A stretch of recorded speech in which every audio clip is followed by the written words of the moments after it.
On to the next one. Moja kati ya story ambayo imetrend kinoma over the weekend ni documentary mpya ambayo imetolewa na mtandao wa Netflix ambayo inahusu maisha ya Diddy. Of course ni documentary ambayo imetayarishwa na 50 Cent ambaye ndo amekuwa kama producer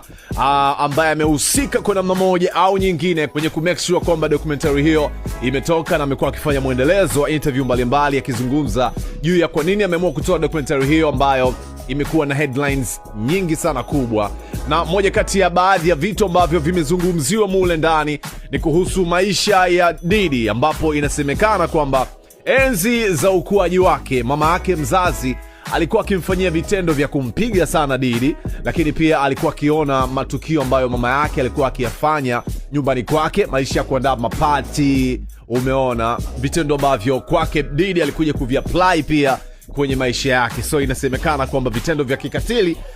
vimesababishwa na mama yake mzazi, kitu ambacho mama yake mzazi na Diddy anaitwa Janice Combs amekosoa kinoma juu ya kauli hizo na kusema kwamba madai hayo si ya kweli na yanapaswa kupuuzwa, na hivyo amefungua kesi mahakamani dhidi ya Netflix. Kwa upande wa Netflix wenyewe wamesisitiza kwamba documentary hiyo ni kumbukumbu tu ya maisha ya Diddy ambayo imetayarishwa na 50 Cent na wala si shambulio la kumchafua Diddy wala kulipiza kisasi. Umeona bana? So ni story ambayo ina trend kinoma kwenye mitandao ya kijamii kinoma noma, na of course kuna vitu vingi sana ambavyo vimezungumzwa kwenye hiyo documentary juu ya power ambayo Diddy alikuwa nayo, na Diddy inasemekana kwamba amehusika na kifo cha Tupac pamoja na Notorious B.I.G. na vitu vingine ambavyo vimezungumzwa kwenye hiyo documentary ni kwamba